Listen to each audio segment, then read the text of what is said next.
might be in there. Holy heck, I can't believe it's Friday again, and another end of month. It's end of month, guys. Tomorrow is June 1st. This year is ripping by. Are you getting it together? Are you getting everything you need to be getting done? Well, if not, you better tighten up. Start tightening up right here on Happy Friday, America. We're kicking the weekend off right. We're having fun as always. My name is Kevin Batstone. I'm hitting buttons. I'm saying things that are on the script. And, of course, I can't do it without my good buddy over there, Arthur. I'm going to keep it raw. We do keep it on the hush-hush.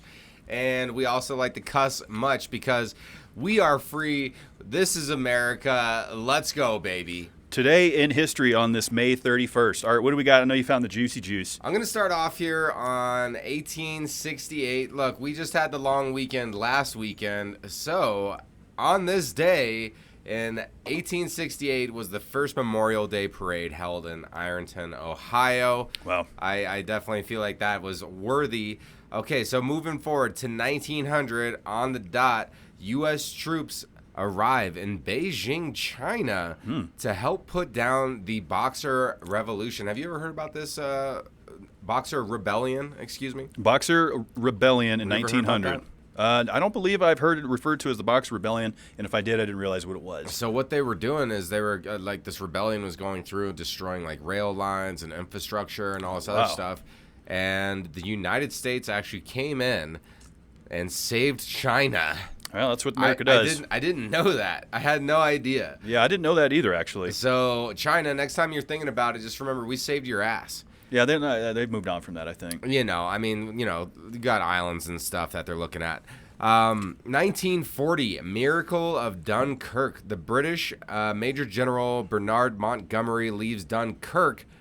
Crazy event right there. I don't know if you ever saw that movie. Dunkirk, yeah, it's like a bloody war movie. It's kind of like it reminded me a little bit of what's that one that we watched with Vince Vaughn that's really good about the help me get one more. Hacksaw Ridge. Hacksaw Ridge was really good. I feel like Hacksaw Ridge was a little bit more gory. Yeah, that's because it was a Mel Gibson film. But you know, I like the war movies. Yeah, it was good. Dunkirk. That's a crazy part in history where basically the Nazis had the Brits and all the other people trapped in this the city on the strait out there. So that was pretty cool. And keeping it with the great Brits in 1957. Oh boy, we got them on the nuclear sighting tests. So nuke news. Yep, we got some nuke news here, and it's not the Nevada test site or that northern test site that the USSR was always hitting. Christmas Island, huh? Yep, Christmas Island. They performed an atmospheric test. And then just one more. Look, for all the pop fanatics out there, I had to put some Riri news in here. And that's in 2007, Good Girl Gone Bad. Rihanna releases her breakthrough album on this day in history. Damn, that was 2007, huh? I was right before I graduated high school, Art, just to date myself a little bit. I graduated June of 2007, so that must have been playing at the grad parties. It probably was. It was definitely playing. It probably was. I'll tell you who wasn't playing around. This is kind of a serious story here, guys. Can't believe this. 81-year-old man just got arrested after terrorizing a neighborhood with a slingshot for the last 10 years. 10 years, Art. That's a long time. Out there in Azusa, California, which is about 25 miles east of downtown L.A., one of those little suburbs out there, this guy, for the last 10 years, has been using his wrist rocket or his slingshot, whatever the hell you want to call, and he's just whipping it right out of his windows, off his balcony, at kids trying to play, neighbors' windows, cars. 10 years? How do you get away with it for that long of vandalizing others' property and, it's attempted battery? And they finally got him, and he's in jail right now without bail. Without bail. Jail without bail, 81-year-old male.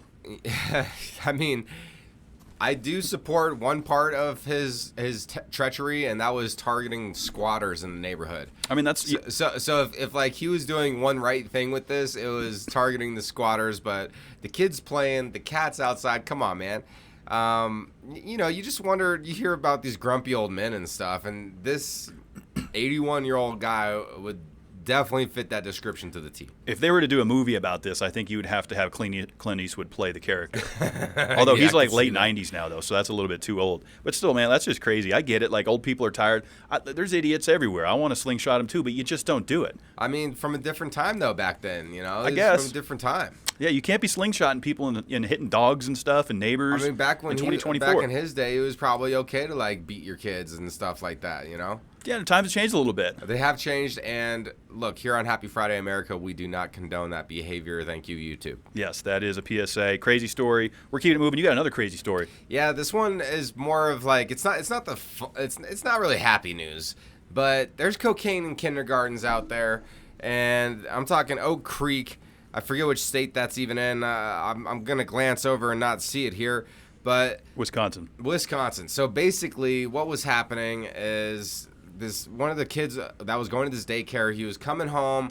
He was like kind of tired, showing some different type of energy, sleepy, restless at the same time. He like had a scratch on his eye, and then he would go in and he had other scratches on his body. And so the parents were like, "What is going on with our son here?" And they end up testing the kid's urine, and it tests positive for cocaine.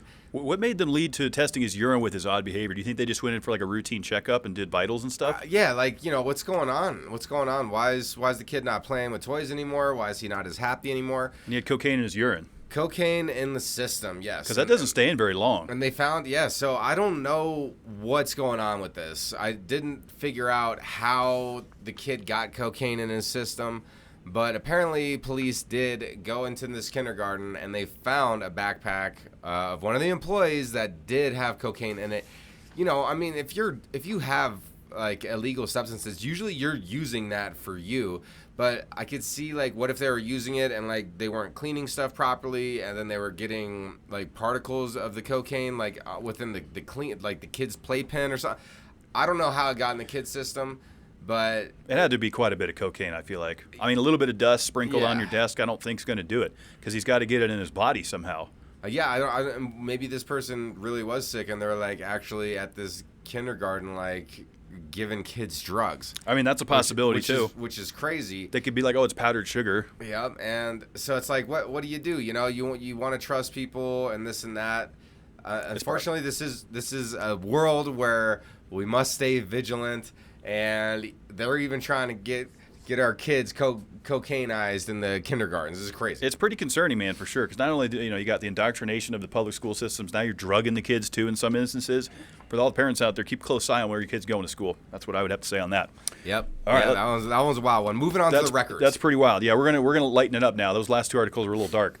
So my random records, David Rush is back again. Oh, my gosh. He's back again, Art. He's at 172. He's chasing that 180. He's going to hit it, I think, before the end of the summer. This one, he needed a buddy, though, to complete. So Mike Beckham, he teamed up with him. They broke a couple records together before. So this one, Art, that they had to break was around the back, behind the back catches. So they're throwing it behind the back. They're catching it behind the back. Yep. It's like, okay. They're doing throwing techniques. And the previous record that they had to break was set at 50 catches, and they were able to raise it by another 22 and take it to 72 before he fumbled the disc. So it's kind of like a Frisbee, but I think it's more like it wasn't timed. It was just a number the amount. Thing. Okay, yeah, that makes the amount. sense. And so, because, I mean, think about that. If you're trying to do around-the-back Frisbee catches, that's pretty tough.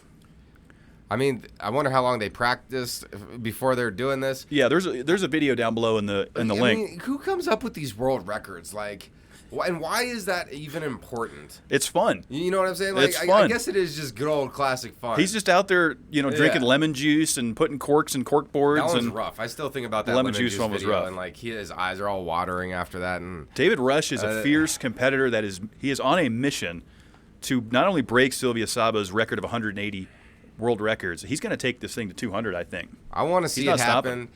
Rush, even though I'm sick of hearing your name, I do endorse what you're doing. We got to get him on Discussion Combustion. And so we support you here at Happy Friday America. He's too busy to do a podcast, but when he's done breaking records, we're getting him on. Oh, I'm down for that. And thank you, everybody, for getting on X, Twitter, and doing the polls last week on the Would You Rather. I know you got the recap from last week. That is correct. Twitter, X, Happy Fry USA. You can take the poll or just drop a comment down below. Do you remember what last week's was, Art? Last week's Would You Rather. Because we always forget them until we look. I have it written down here, but. What was it? I don't remember. All right, so basically last week was Would you rather be able to see paranormal activity throughout the day or have nightmares at night? Yes. America went 50-50 on this one. Really? Yeah, they're divided on this. Who would want the nightmares? Some people probably don't want to see paranormal activity. Maybe some people enjoy the nightmares.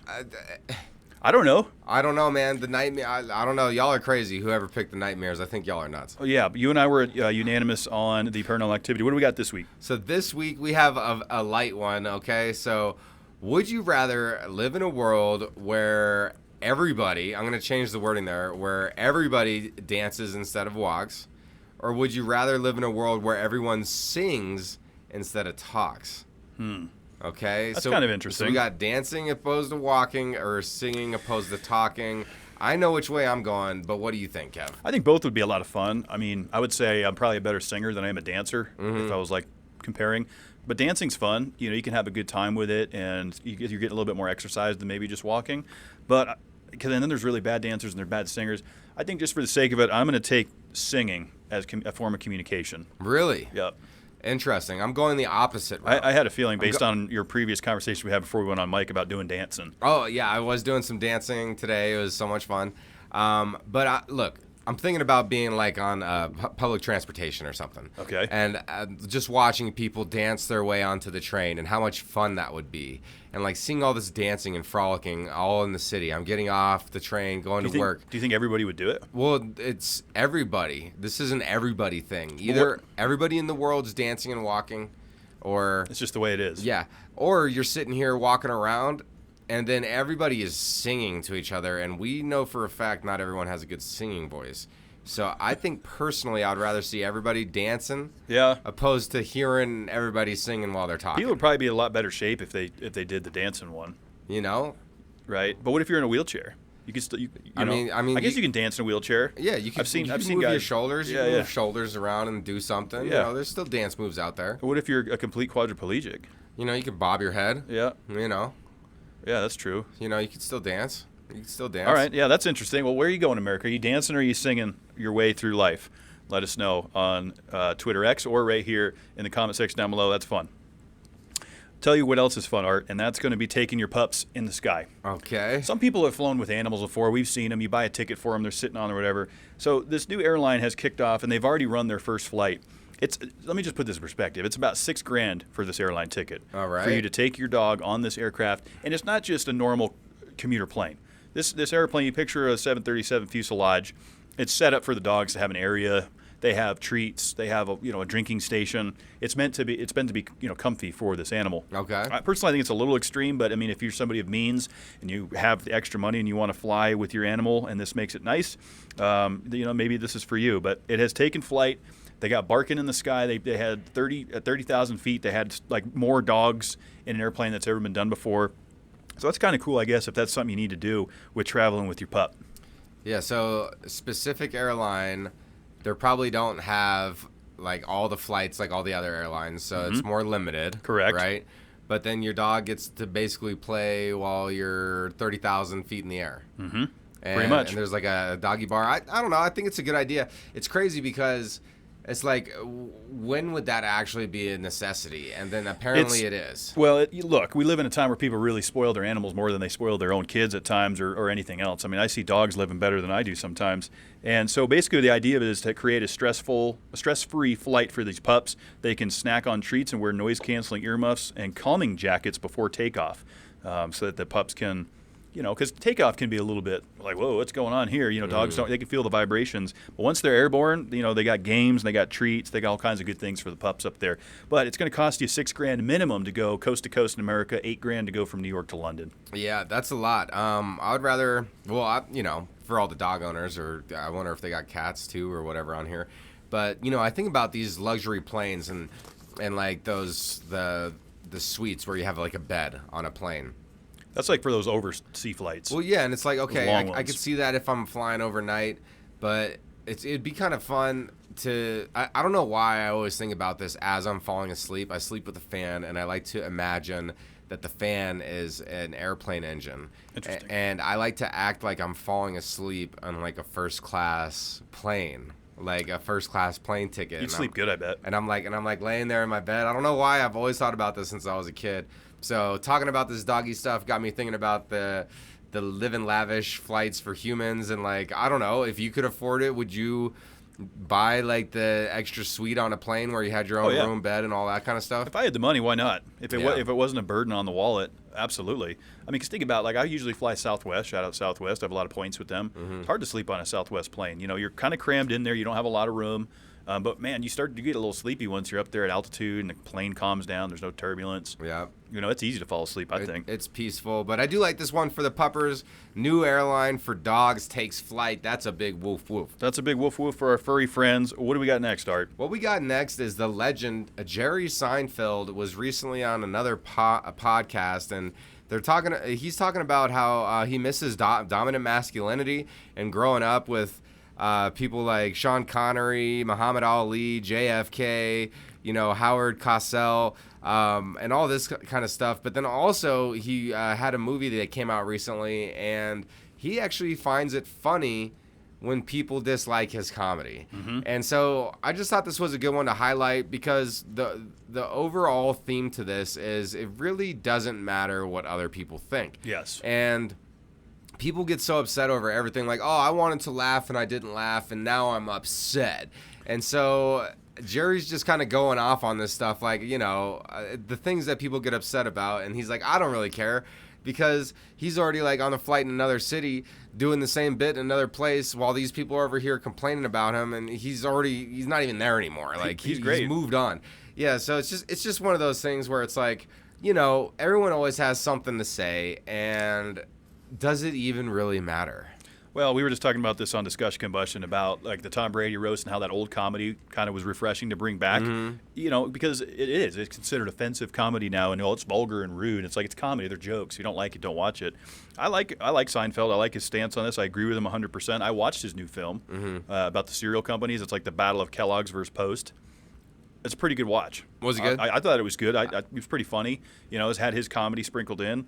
I don't have a problem with Seinfeld. I think he's great. Yep, I hadn't had a chance to watch that yet, but I do respect the man, and he's over here saying, like, what you think I'm trying to make something that everyone is gonna like? Right. Like, that's crazy. Like, I'm a comedian. I'm supposed to get into these weird areas and shine a light on it. So keep doing your thing, Seinfeld. You're an epic man, and everyone out there, just ignore the noise. Do what you want to do. Everyone has an opinion. Everyone got something to say. As I always say, everyone has opinions are like assholes. Everybody has one, and most of the time they all stink. Yeah, and I definitely don't agree with the opinion on this next one. Where do you find this? What's this next one we got? Well, as I spend most of my week getting ready to do this program, I'm constantly trying to find these fun articles and these off-the-rail things. So here we go. This is going to be a debate, I think, in itself, and people are going to have their opinions on it. Tacos and burritos are sandwiches. And this was a judge ruling in Indiana. So a man that owned he had a sandwich joint down there, or a taco joint, if you will, called the Famous Taco. And he was in a bid to open up a second one.